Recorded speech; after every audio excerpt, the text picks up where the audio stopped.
The Galactic Council met in a chamber that shimmered with diplomatic tension and plasma lighting. Its domed ceiling displayed a rotating galaxy map above a round table of light-sensitive alloys that pulsed with every delegate's heartbeat. 73 species of varying limbs, vocal ranges, and gravitational needs gathered to discuss the Terran complication, as the Empire officially labeled it. The Emperor of the Galactic Accord, Supreme Archon Zilvor, a floating crystalline being who spoke through harmonic resonance, began the session with a tone that warbled like an angry violin. We call this summit to address the escalating aggression of Class 0 Species 0019, Earth. The Council has been mocked, offended, and in one particularly memorable case, challenged to a duel involving something called cornhole. A low murmur of disapproval rippled through the chamber. Zilvor continued. We invited them today to defend their primitive antics. Brace yourselves. The chamber doors hissed open. What walked in wasn't a polished ambassador, or a refined xenodiplomat. It was Commander Duke Boomer Daniels, aged 52, a former Navy SEAL turned government contractor turned Earth's last-minute diplomatic Hail Mary. He wore aviator sunglasses indoors, a red, white, and blue bandana, a desert camo bomber jacket patched with faded emblems, one of which suspiciously read Waffle House, diplomatic immunity, and a pair of scuffed cowboy boots that clicked louder than protocol allowed. Boomer popped a piece of jerky into his mouth, nodded and muttered, "Smells like robot feet in here." Zilvor's crystal body flashed green, a color denoting insult. I am Supreme Archon Zilvor, emissary of peace and order. You are?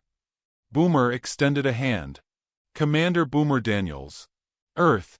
I speak for the barbecue-fueled, freedom-loving half of our species. The other half's probably watching wrestling reruns. No one moved. The handshake was not a known gesture in most parts of the galaxy. A translator bot wheeled forward, trying to process the handshake custom, then short-circuited after Boomer added, "Or we could just hug it out like family at a funeral." Zilvor recovered. We requested a delegate trained in cross-species protocol. Boomer tossed a Mountain Dew bottle cap onto the council table. Yeah, but those folks kept using $10 words and forgot to pack common sense. So they sent me instead. Whispers circulated. A fish-like delegate emitted a nervous bubble stream. On the far side of the table, a jelly-form being named Velquer adjusted its vocal harmonics and asked, "What qualifications do you possess to speak on behalf of your planet?" Boomer tilted his head. Ever talk down a drunk guy holding a lit firecracker and a grudge in a biker bar? That was Tuesday. Y'all are Wednesday. A pause. I also once punched a bear, but he started it. He walked to the center dais, boots echoing. Look, I get it. Y'all think Earth's a mess. You're not wrong. We've got 7 streaming services, 3 global wars, and no unified metric system. But we've also got drive-through tacos, rock and roll, and a little thing called picking your battles. An amphibious creature tried to raise a tentacle in protest. Boomer cut in. Now I know some of y'all think humans are unstable. That we fight over flags, borders, pineapple on pizza. But I'd argue that makes us perfect diplomats. We understand conflict. Zilvor's crystalline edges sharpened. You initiated war with an interstellar supply freighter last month. Boomer leaned against the dais. That freighter was dumping radioactive sludge into a Florida swamp. That ain't an act of war, that's pest control. The council gasped. A three-eyed ambassador from Kresic Prime huffed. Your planet is filled with violent unpredictables. Damn right, Boomer said proudly. But unpredictable don't mean unwise. You keep poking Earth thinking we're disorganized. Truth is, we've been holding back. Zilvor's glow dimmed. Threats will not be tolerated. Not a threat, Boomer said, cracking open a warm can of Dr. Pepper from his jacket pocket. It's a friendly tip from someone who's seen what happens when Earth gets serious. Ever heard of World War II? That was us, against ourselves.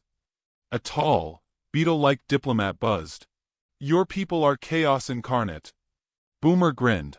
Y'all ever been to Mardi Gras? A dozen tentacles waved in confusion. He paced. Your fancy fleets, your telepathic shields, your cities shaped like lotus blossoms, they're cute. But back home we got something stronger. Spite, duct tape, and the unbreakable will of a pissed-off grandma. Velquer stirred. You mock this council? Boomer shook his head. I'm warning it. He clicked a remote. A hologram projected a clip from Die Hard, complete with John McClane jumping off a building. This here is considered basic survival training for us. The translator bot tried to interpret the phrase, yippee-ki-yay, but gave up and self-destructed. Zilvor hovered downward, his crystals vibrating with fury. You bring mockery and disorder to a solemn council. Boomer's tone changed. He removed the sunglasses. Underneath, his eyes weren't just joking. They were tired, flint-hard, and deeply human. Y'all think we're jokes? That we're too loud, too brash, too backward. But here's the thing you forgot. We laugh because we've seen hell. We joke because humor is armor. We dance in the rain after burying our sons. And when you cross our line, when you threaten what we love, we become the thing you fear. Silence. He stepped forward and placed a worn, bullet-holed military badge on the table. My father earned that fighting wars he didn't start. My mother held the line raising kids through blackouts and ration lines. And I'm standing here so my niece never has to explain to a tentacle dictator why she likes freedom. Zilvor tried to regain control. You claim Earth is capable of peace? Boomer nodded. When respected. But if you mistake our restraint for weakness, buddy, you're gonna find out what happens when we stop pretending to be civilized. The chamber dimmed. A warning siren pulsed red. A small screen activated behind Zilvor. It showed one of the Empire's forward fleets stationed near Jupiter.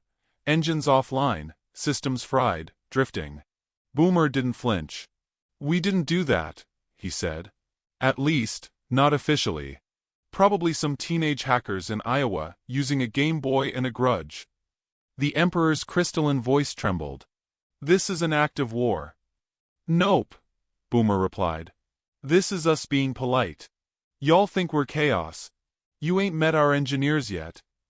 Suddenly, a hologram buzzed to life beside him. It was a transmission from Earth Command. A woman with a half-shaved head, tattoos of dragons, and a NASA hoodie appeared on screen.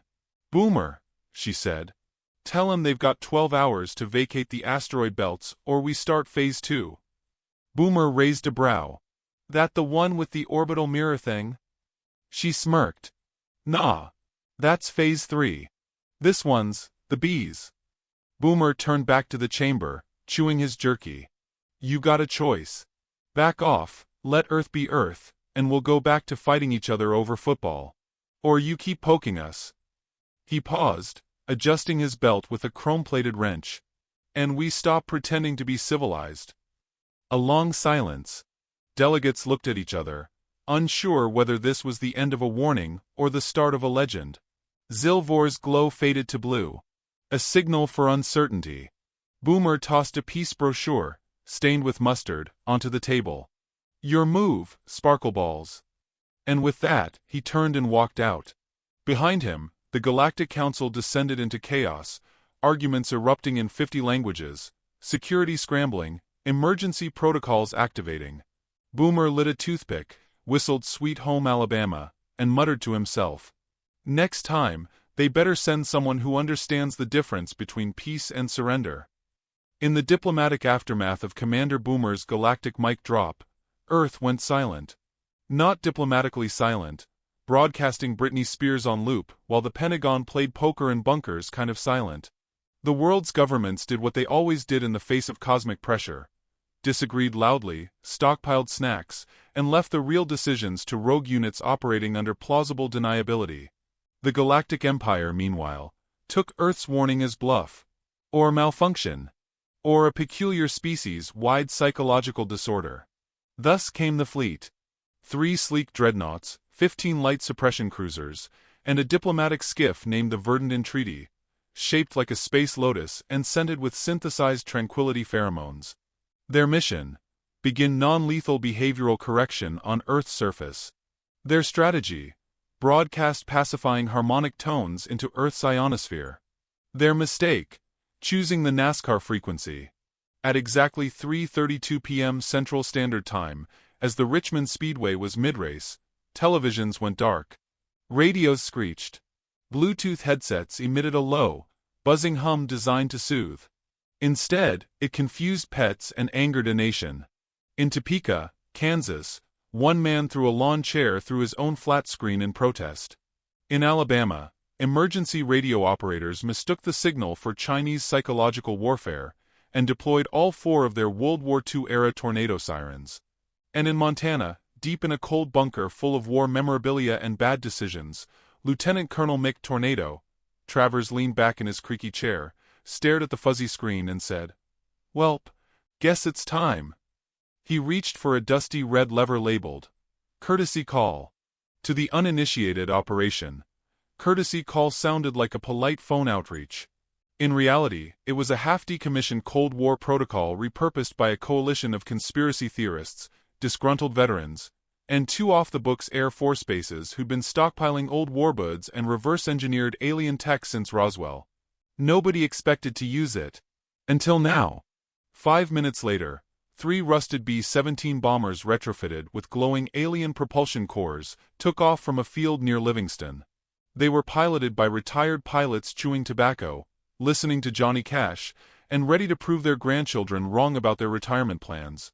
Boomer was on a ranch in Texas, skinning a catfish with a Bowie knife, when his flip phone rang. "Y'all watching the sky?" Travers growled on the other end. Boomer looked up. A blinding light descended in the west, carving strange patterns across the clouds. He sighed. "Did you hit the lever?" "Sure did. They jammed Fox Sports. I regret nothing." Above the earth, aboard the verdant entreaty, Commander Tharn of the Eulaxis Order adjusted his pheromone dispenser and addressed his crew. "Human aggression is rooted in imbalance. We counter that with harmonic tone 9 zeta and calming aroma waveforms. Observe." A soft chime spread across Earth's hemisphere. The ship released lavender-scented nanomist. Unfortunately, that mist drifted down over a Texas rodeo and immediately caused stampedes in 3 directions. One bull appeared to grow wings and disappeared into local legend. Aboard the galactic flagship Amity Rain, Admiral Vorlix monitored the reaction with growing unease. Earth's population didn't seem subdued. If anything, they looked angrier. "Why are they waving pitchforks?" Vorlix muttered. An analyst beside him adjusted the feed. "Sir, we believe they interpreted our transmission as an attempt to cancel their football game." Vorlix paled. "But we only wanted peace. They want touchdowns." Just then, the skies over the Pacific lit up. The bombers arrived. 3 behemoth aircraft screamed through the upper atmosphere, shedding sparks and country music. They deployed improvised ordnance, alien plasma-filled barrels duct-taped to parachutes, and dropped them square onto the deck of cruiser K-Tan-7. The cruiser, designed for interstellar subjugation but not for aerial cowpoke bombing, burst into green-blue flames and spiraled into the Pacific with a hiss. On board verdant entreaty, panic bloomed. "We're under attack." But they're planes. With propellers. And, is that smoke from a barbecue grill? Indeed, aboard the bombers, one crew was smoking ribs mid-flight on a tail-mounted alien heat coil. It masked their infrared signature and earned a solid 9 out of 10 from the pilot, who liked his ribs with a tangy hickory finish. Admiral Vorlix issued emergency recall. "Retreat to orbit. They're more volatile than projected." In the hills of Colorado, Travis, a 14-year-old with a 3D printed ham radio, intercepted the recall signal. Thinking it was a new video game server, he boosted the frequency and accidentally scrambled the entire retreat pattern. Cruisers collided. The skiff spun wildly and crashed into a cornfield outside Des Moines. A local farmer walked up to the smoldering wreckage, looked at the trembling alien crew emerging from the wreck, and asked, "Y'all here for the potluck?" By nightfall, the Empire's fleet was in chaos. Ships disabled. Signals jammed. One dreadnought inexplicably being towed by a chain of monster trucks toward Area 51. Earth issued a statement through Boomer at 11 p.m. Central Standard Time, standing in front of a Waffle House. "We didn't want trouble. But when you fry a man's internet and his racing channel, What choice do you leave him? The camera zoomed in. We call that self-defense. Y'all keep escalating and next time, we send Florida. In the war room orbiting Saturn, Supreme Archon Zilvor stared at the loss reports. His crystalline body pulsed erratically. 3 cruisers destroyed. 1 commandeered by locals using, is this accurate? Lasso ropes? And a lawn mower. Aide Velquer nodded solemnly. Zilvor nearly cracked. This is not war. This is farce. Velquer tilted. Sir, Earth's chaos may be their strategy. The humans are weaponizing unpredictability. Zilvor considered that. Perhaps. But we are the Galactic Empire. They are a species who refrigerate cheese using compressed gas. We must reassert dominance. Perhaps a cultural ambassador? Zilvor nodded. Send in a language specialist. Let them explain, gently, why we must pacify their warlike tendencies. And so, aboard a gleaming envoy shuttle, linguistic operative Eisen was dispatched. She had studied 10,000 dialects, from screaming gas beings of Tychier III to the silent monoliths of Karel. She'd never met a word she couldn't translate. Until she landed in Arkansas. Her first interaction was with a gas station clerk in a John Deere cap who greeted her with, "Howdy, sugar. You fixin' to wreck or redeem?" Her translator attempted to convert that into galactic high speech. It exploded. Within minutes, Eisen was seated in a plastic chair, fed jalapeno poppers, and handed a baby to hold. She returned to orbit 3 hours later, crying softly and holding a crockpot recipe for funeral potatoes. Back on Earth, Boomer sat in a Cracker Barrel booth with General Henderson, watching the footage of the crashed alien ships and flipped Empire patrols. They really thought lavender mist would calm a generation raised on Call of Duty and public school fire drills. Henderson sipped his coffee. What do you think they'll do next? Boomer twirled a toothpick. Probably something polite. Then stupid. Sure enough, the next morning, a galactic message echoed across human airwaves. It began with harp music and a glowing alien emissary's face. We regret our previous actions. We seek harmony. We offer the following gifts as tokens of peace. The list included universal translators, gravity rebalancers, and atmospheric weather stabilizers. Earth, in turn, sent a reply consisting of a signed copy of Independence Day, 1996, a detailed plan for a waterslide defense system, and a fried Twinkie. Boomer added a postscript. We accept your apology, but if y'all come within 50 miles of our barbecue cook-offs again, I'll personally launch a lawn chair into your engine core. The Galactic Empire's leadership began to waver. They had entered the situation expecting conquest. They now faced a planet where diplomacy came wrapped in jokes, rebellion came with baked beans, and military action looked like a block party armed with drones and sarcasm. Back on the ranch, Boomer stared up at the sky. Above, distant stars shimmered with the weight of future mistakes. His dog, Rascal, barked at the moon. Boomer muttered, "Go on, space boys. Make another move." And far away, behind the polished corridors of alien command ships, the Empire debated their next step, aware now that Earth was no ordinary backwater. It was a land of chaos, comedy, and very real consequences. The first shots had been strange. The second, untraceable. And the third? Well, that one was going to be personal. The Galactic Empire's leadership had seen enough. Diplomatic gestures had failed. Soothing frequencies had backfired.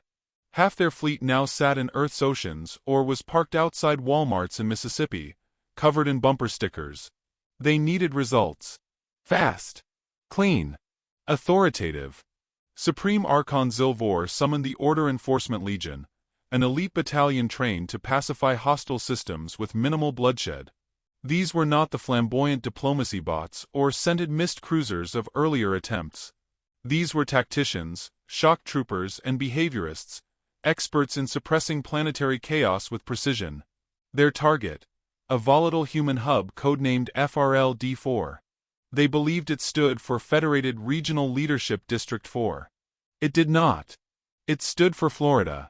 Boomer found out about it at 3 a.m., via a garbled call from a retired Coast Guard officer who lived on a boat, brewed his own moonshine, and identified himself only as Captain Ricky.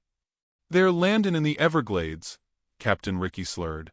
"Saw 3 shiny cubes floatin' down with metal fellas marchin' out like they're 'bout to reorganize a gator pit." Boomer sat up in bed, reached for his hat, and said only one word. "Idiots." The Order Enforcement Legion touched down with ruthless efficiency. Hover troopers spread out in diamond formation. Drones buzzed overhead, scanning for local leadership hierarchies. They were met by a shirtless man riding an alligator named Brenda, a teenage girl dual-wielding Roman candles while filming a TikTok titled "Invading Aliens Get Clapped in the Swamp," and a woman in a pink muumuu screaming, "The lizards have come for my husband." Commander Drosh of the Enforcement Legion attempted to make contact, using approved diplomatic phrases. "We bring order to your lawless sector. You will comply." A man threw a beer can at his helmet. The Legion set up control posts in Tallahassee, Tampa, and a golf course outside Orlando. Within hours, all 3 sites were overrun by local resistance. In Tampa, a group of retirees formed the Silver Militia, armed with oxygen tanks, golf carts modified with flamethrowers, and one lady named Edna who claimed to have watched Predator 17 times. By sundown, the aliens were being routed by retirees with artificial hips and suspiciously good aim. Boomer arrived at the Jacksonville edge of the operation in a lifted pickup truck with a mounted alien cannon on the roof. He brought with him the Panhandle Irregulars, a militia consisting of fishermen, former wrestlers, and a traveling carnival crew whose leader answered only to Uncle Peanut. "Situation?" Boomer asked a scout holding binoculars. "Sir, they tried to set up a command tent inside a Bass Pro Shop. Place went feral. Someone fed their drone a corn dog." Boomer shook his head in awe. "God bless this state." Inside the Legion's temporary command tent, Commander Drosh attempted to adapt. "We must analyze the cultural structure. Identify alphas. Target influencers." His aide pointed to live footage of a man wearing nothing but boots and a python, shouting, "Y'all ain't talking our swamp." Drosh blinked. "Is that a religious figure?" "No, sir. That's Randy. He sells fireworks behind the Walmart." Drosh snapped. "Fine. Escalate containment. Deploy behavior mod recalibration fields." A dozen orbs shot into the air, emitting an invisible pulse designed to rewire lower mammal threat responses.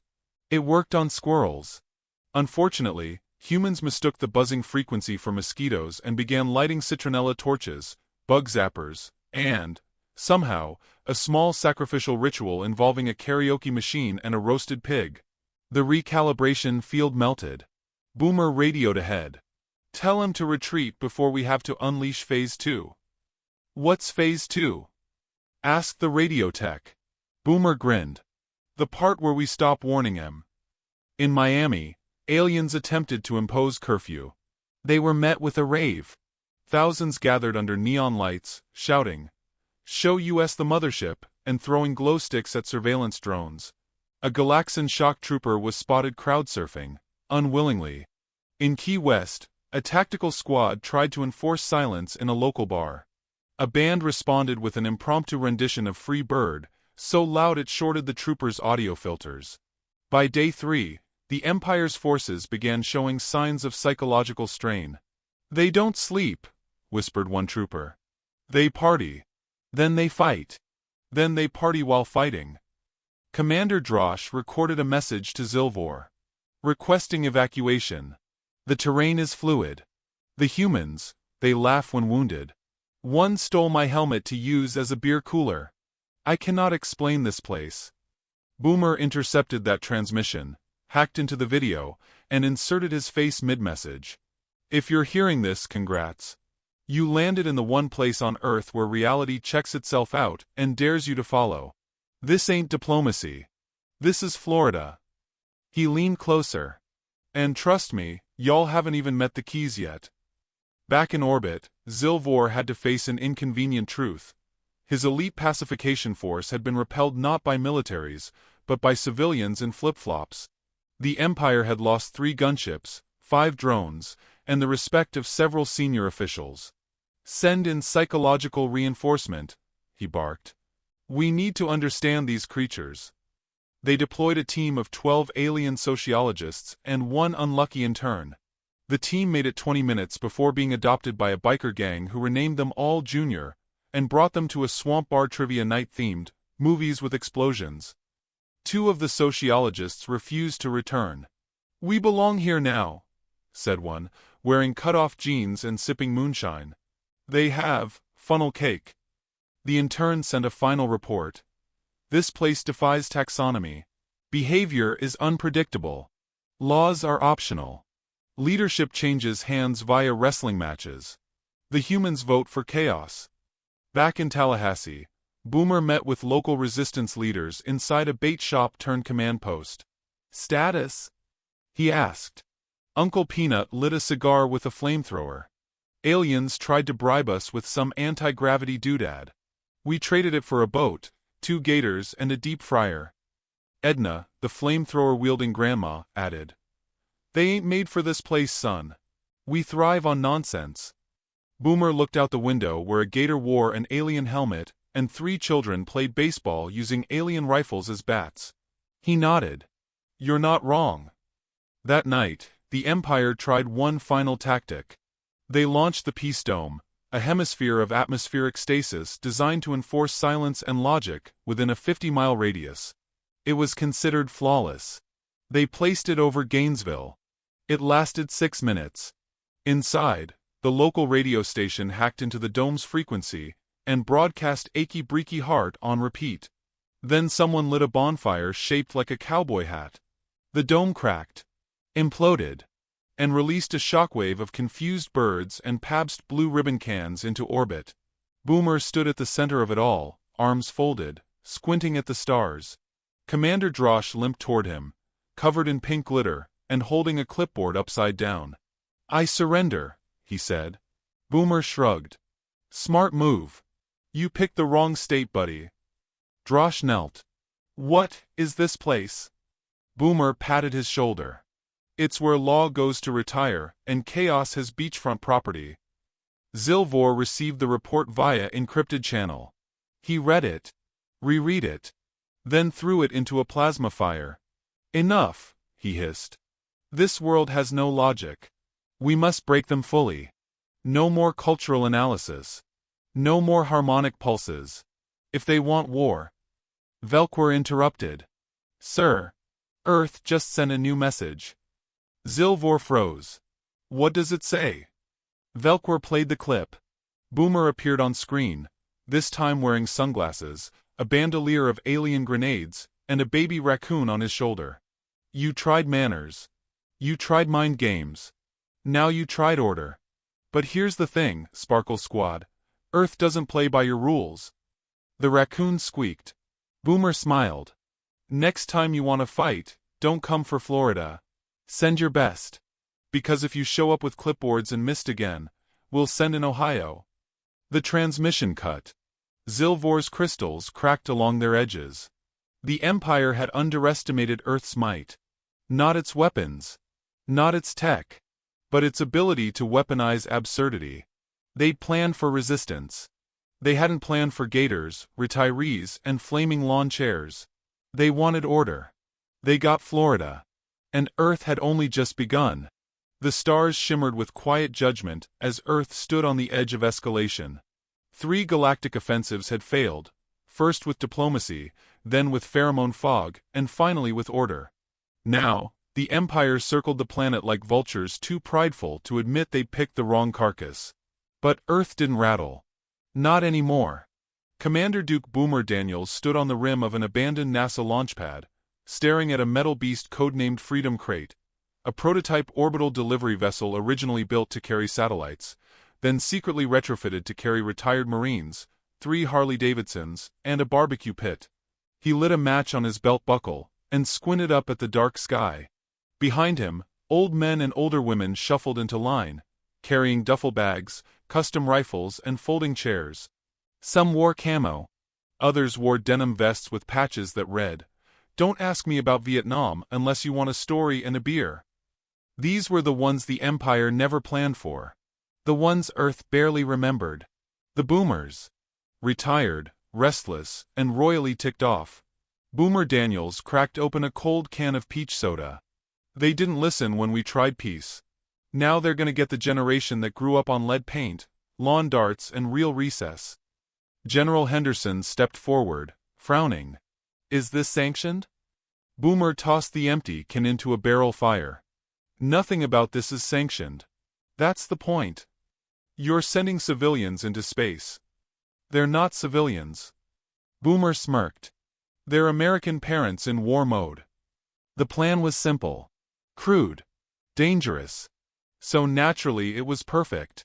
They would hijack an orbital freighter using a Cold War uplink, ride it past the Empire's blockade, then deploy directly onto the galactic capital ship Justicar Prime. The target, the command bridge. The goal, embarrass the Empire so profoundly that surrender would be less humiliating than explaining this to their bureaucracy. Boomer led the briefing inside an old hangar retrofitted with Christmas lights and a suspicious number of propane tanks. All right, folks, he began. They mocked us. They zapped our skies. They canceled NASCAR and disrespected Florida. We've given peace a fair shake. Now it's time to remind the galaxy why you don't underestimate the folks who built the world before smartphones. Murmurs of agreement. Someone muttered something about playing outside and getting tetanus twice and still making it to dinner. A former Navy machinist named Carl revved up his Harley. I got alien oil in this baby. She runs silent and smells like revenge. Boomer nodded. Perfect. Keep it pointed at their commander's knees. As launch time neared, the boomers prepared. One sharpened a garden hoe into a halberd. Another taped a Walkman to his chest with a looped recording of Fortunate Son. They weren't coordinated. They weren't modern. But they had conviction and duct tape. Up in orbit, the Galactic Empire was staging its final act. A mass fleet convergence over Earth.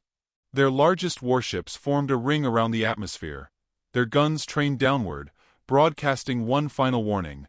Submit and be guided into a new age of order. Resist and be restructured. Back on Earth, the Freedom Crate shuddered, ignited, and blasted skyward with a roar of fire and barbecue smoke. Boomer held the controls loosely.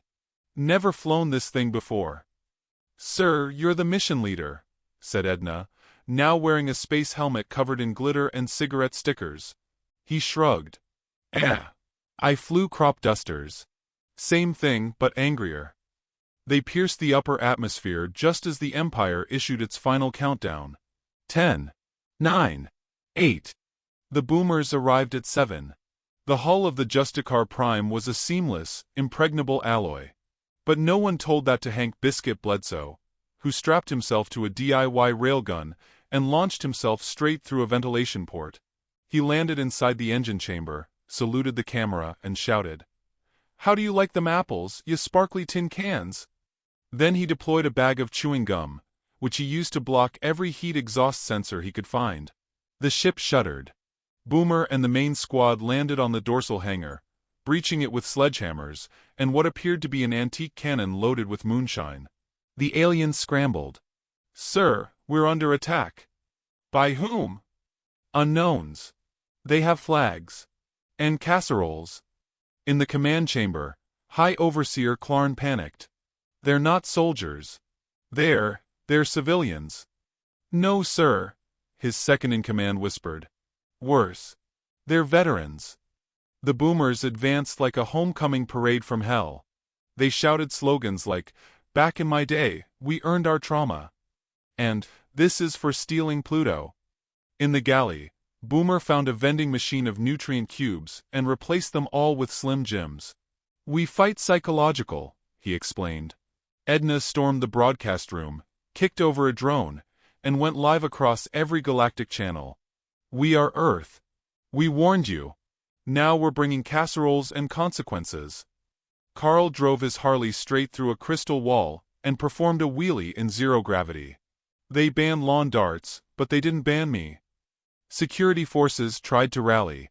They were met with a barrage of bingo chips, homemade explosives, and one terrifying man named Larry, who dual-wielded frying pans like war axes. The aliens fled. Boomer reached the command deck and kicked open the final door. High Overseer Clarn cowered behind a plasma console. We surrender." Boomer holstered his revolver. "Good call. Now, let me explain what surrender means on Earth." Clarn whimpered. "It means you shut up, back off, and promise never to mess with us again. You do that, and we'll leave you alone. You don't." He gestured toward the chaos behind him. Carl was teaching a raccoon to ride his motorcycle. Edna was planting a flag that said, "Martha's Quilting Squad." Someone had baked cookies mid-battle. Clarn nodded quickly. Yes. Full surrender." Boomer smiled. "Great. Now beam me down, I'm late for poker night." The transmission went galaxy-wide. It showed Earth's boomers standing triumphant aboard the Empire's capital ship. It showed the surrender. It showed the moment a geriatric woman lit a cigar using alien plasma. Zilvor watched it unfold in silence. He finally spoke. "Let it be known across the stars. Earth is off-limits." Velquer adjusted his voice frequency. "What do we tell the other species?" Zilvor glowed dimly. "Tell them we tried peace. And Earth sent back Florida. Then they sent the boomers. If we try again, they might send middle schoolers." Velquer shuddered. Uncontrollable. Back on Earth, Boomer returned to his ranch with little fanfare. He fed Rascal the dog, cleaned his boots, and sat under the stars. The war was over. Not because Earth had bigger weapons, but because Earth had a secret weapon no other world could match. A generation raised on hard knocks, strange toys, and the burning belief that if you can't fix it with duct tape and discipline, it isn't worth saving. He turned on his radio. "Next time," he muttered, "maybe they'll believe us when we say we're trying to be polite." And as the galaxy tried to make sense of the strangest defeat in its history, Earth slept soundly.